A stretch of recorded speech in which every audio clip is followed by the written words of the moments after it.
আজকে আমাদের মালদ্বীপ সিরিজের লাস্ট ব্লগটা শেয়ার করব। মালদ্বীপের লাস্ট দিন আমাদের কেমন গিয়েছে, মাফুসিতে আমরা কোথায় ঘুরলাম, কি কি করলাম সারাদিন, সেটা নিয়ে থাকবে আজকের ব্লগ। হ্যালো এভরিওয়ান, আসসালামু আলাইকুম। আশা করি সবাই অনেক অনেক ভালো আছেন, সুস্থ আছেন।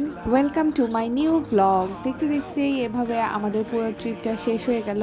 আজকে আমরা বাংলাদেশে চলে যাব, এই জন্য খুবই খারাপ লাগতেছে। আগের দিন যে ব্লগটা শেয়ার করেছিলাম তারপর থেকে এখানে শেয়ার করছি। আমরা ডে ট্রিপ থেকে আসার পরে রুমে গিয়ে রেস্ট নিয়ে আবার বিকেলে ঘোরার জন্য বের হয়েছি। আমাদের হোটেল থেকে বের হয়ে সামনে একটা হোটেলে এই পাখিটা বাঁধা ছিল, তো যতবারই আমরা হোটেল থেকে বের হই ততবারই জাইবাকে এটা দেখানোর চেষ্টা করি, ও যেন মজা পায়। সেদিন ও একটু ভয় পাচ্ছিল, বারবার পাখিটা চিৎকার করতেছিল। তো তারপরে আমরা হাঁটতে হাঁটতে বের হয়ে গেলাম, আর অনেক সুন্দর সানি ওয়েদার ছিল।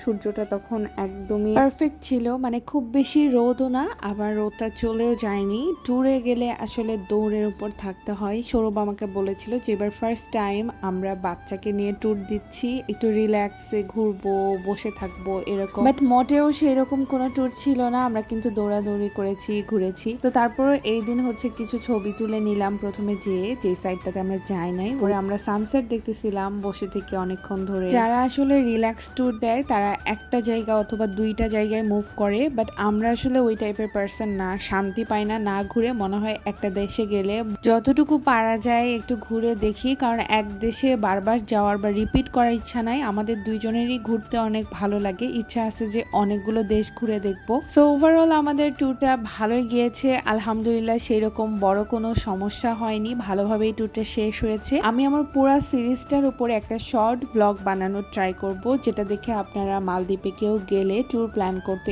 ইজি হবে। আমাদের ট্যুরটা আমরা কিভাবে প্ল্যান করেছি বা কোথায় আপনি মানি সেভিং করতে পারেন, আমাদের পুরো ট্যুরের কস্টটা কিরকম ছিল, এটা অনেকেরই কোশ্চেন থাকে। তো এই জন্যই আমি আরেকটা ব্লগ শেয়ার করব, যেটাতে পুরো সিরিজটা জুড়ে একটা শর্টকাট থাকবে। তারপরে যাদের কস্টিং সম্পর্কে জানার ইচ্ছা তাদের জন্য বলে রাখি, আমাদের এই পুরো ট্যুরটাতে খরচ পড়েছে 3 লাখ টাকার মতো।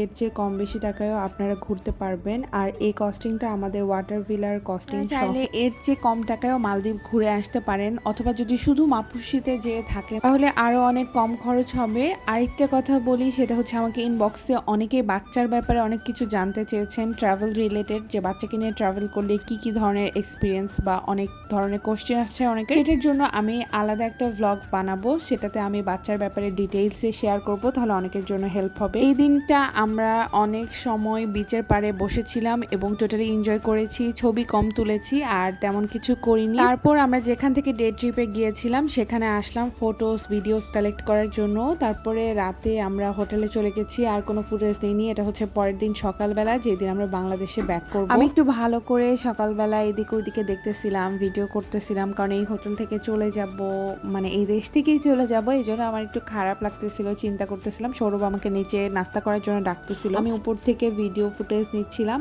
এখান থেকে লবিটা এভাবে দেখা যায়। তারপর আমি যে কুইকলি নাস্তাটা নিয়ে নিলাম, নাস্তা করব আজকে হচ্ছে পাস্তা, বিনস আর রুটি দিয়ে। এই মাছের আইটেমটা আমি আজকেও খাবো, কারণ এর আগের দিন আমার খুব ভালো লেগেছে। এরপর রুমে এসে আমি আমার বাবুকে রেডি করে ফেললাম এবং বারবার করে চেক আউট করছিলাম যে কোনো কিছু ছাড়া পড়েছে কিনা। তাড়াতাড়ি সবকিছু ব্যাগট্যাগ প্যাকিং করে আমি একটু আয়না দেখতেছিলাম। আমি তেমন কোনো রেডি হইনি। সৌরভ আমাকে পানি দিচ্ছিল পানি খেয়ে নেওয়ার জন্য, কারণ এর আগের দিন এয়ারপোর্টে যে আমি 800 টাকা দিয়ে পানি কিনে খেয়েছি, এখানে পানির দাম অনেক বেশি, মানে সবকিছুই অনেক কস্টলি, এই জন্য আমাকে হোটেল থেকে পানি খেয়ে নিতে বলতেছিল। তারপর এই তো আমরা রওনা দিলাম। যাওয়ার সময় খুব খারাপ লাগতেছিল, আবার এই পাখিগুলোকে দেখতেছিলাম, মানে যখন আসতেছিলাম এই জায়গায় তখন ওই পাখিগুলোর সাথে দেখা হয়েছে। বাচ্চা নিয়ে গিয়েছিলাম, বাট এইবারের ট্যুরটা আমি অনেক অনেক বেশি এনজয় করেছি। জানি না কেন আমার এত বেশি রিফ্রেশিং, এত ভাল লাগছে। এই যে আমার বাবু ওখানে টাটা দিচ্ছে, ওর জন্য আমি অল্প একটু ফ্রুটস নিয়েছি আর ওকে ভালো মতো খাওয়া দাওয়া করিয়ে নিয়েছি। যেহেতু আমি এয়ারপোর্টে বেশ কিছু সময় থাকবো, তখন যদি ওর ক্ষুধা লাগে তাহলে আমি যেন ওকে ওয়াটারমেলন দিতে পারি, আর ও এই ফ্রুটসটা পছন্দ করে। এত সুন্দর নীল কালার পানি আর দেখতে পারবো না, এটা চিন্তা করেই খারাপ লাগতেছিল। আর এত সুন্দর ছিল পানির কালারটা। এই তো আমরা মালে এয়ারপোর্টে চলে আসছি। এয়ারপোর্টের পানির কালারটাও যে এত সুন্দর আর এয়ারপোর্টটাও যে এত ভালো লাগতেছিল। ভিডিও করতে করতে আমার ব্যাগটা ধুপ করে পড়ে গেল। তো যাই হোক, ভিডিও করা এত ইজি না, বাচ্চা নিয়ে সবকিছু সামলায় ব্লগিং করা একটু টাফ। আর এর মধ্যে আমার বাচ্চা ঘুমিয়ে গিয়েছে। তো এত সুন্দর এয়ারপোর্টে এর আগে তো ছবি তোলা হয়নি। যখন আমরা পৌঁছেছিলাম সেদিন আমার হাতে অনেক বেশি সময় ছিল, তো সেই দিন একটু ভিডিওস করলাম, ছবি তুলে নিলাম। আর এয়ারপোর্ট থেকে সি দেখা যায় এরকম তো কোথাও নাই, আমি এর আগে কখনো দেখি নাই, এই জন্য আরো বেশি সুন্দর। তো তারপরে আমি বাবুকে ব্রেস্ট ফিড করিয়ে নিয়েছি, এখানে যেহেতু মাদার কেয়ার একটা রুম ছিল। তারপরে আমরা চলে আসলাম প্লেনে ওঠার জন্য। এখানে আমি তেমন কোনো ফুটেজ নিইনি কারণ আমাদের উইন্ডো সিট ছিল না। তারপর একটানে চলে আসলাম বাংলাদেশ।